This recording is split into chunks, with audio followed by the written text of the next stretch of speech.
नमस्कार, आप देख रहे हैं एनएसडी टाइम। यहाँ खबरों का सिलसिला कभी रुकता नहीं। मैं शिवानी शाह हाजिर हूँ आपके सामने आज की इस खबर के साथ। देवरिया के भाटपा रानी के रेलवे परिसर में भाजपा के मंडल अध्यक्ष भाटपा रानी राजेंद्र जायसवाल की अध्यक्षता में लौह पुरुष सरदार वल्लभ भाई पटेल की जयंती मनाई गई।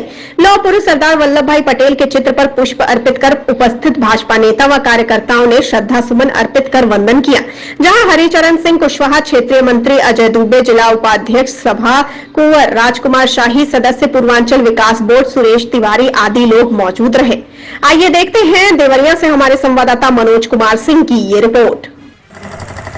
प्रतापपुर शुगर फैक्ट्री के उप चेयरमैन माननीय बलिस्टर सिंह जी, हाथा के प्रधान माननीय लाल बाबू राय जी, सफल संचालक माननीय अजय पांडे जी, भारतीय जनता पार्टी के युवा मोर्चा के मंडल अध्यक्ष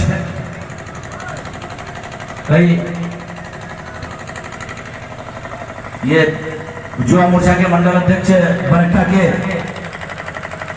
भाटपा के चारों मंडलों के युवा मोर्चा के अध्यक्ष, किसान मोर्चा के अध्यक्ष, सारे क्षेत्र के कोने कोने से आए हुए भारतीय जनता पार्टी के कार्यकर्ता व सरदार वल्लभ भाई पटेल के जन्मदिन मनाने के नाम पाने वाले सभी साथियों के चरणों में मैं अपना श्रद्धा अर्पित करता हूं। मैं सभी का आभार प्रकट करता हूं। सरदार वल्लभ भाई पटेल का जन्म 31 अक्टूबर 1875 को गुजरात में हुआ था। सरदार वल्लभ भाई पटेल को लौह पुरुष की संज्ञा हम लोग देते हैं, जबकि वो कांग्रेस के नेता हुआ करते थे।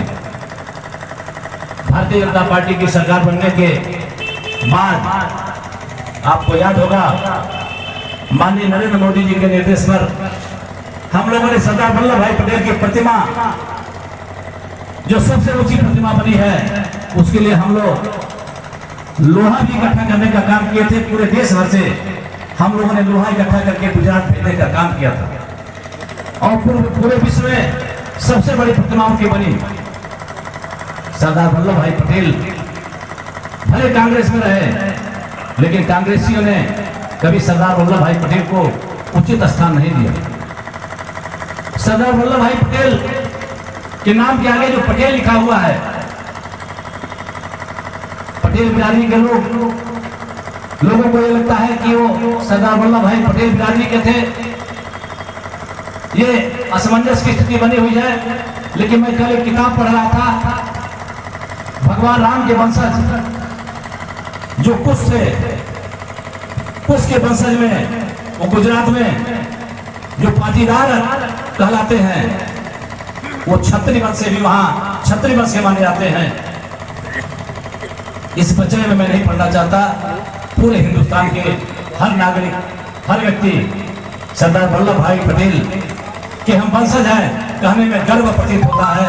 मैं सरदार वल्लभ भाई पटेल के चरणों में श्रद्धा सुमन अपना अर्पित करता हूं और यहाँ आए हुए सभी अतिथियों का स्वागत करता हूं कि कम से वल्लभ भाई पटेल की जयंती की अध्यक्षता कर रहे सम्मानित मंडल अध्यक्ष आदरणीय राजेंद्र जायसवाल जी, इस कार्यक्रम के संयोजक भारतीय जनता पार्टी के नेता आदरणीय रामधान पटेल जी, इस कार्यक्रम में हम लोग के बीच में पहली मंडल के अध्यक्ष संजय पटेल जी, बनकटा मंडल के अध्यक्ष सत्येंद्र पांडे जी और घाटी मंडल के अध्यक्ष सरदार वल्लभ भाई पटेल ने कहा, इस कर को मैं नहीं मानता हूं।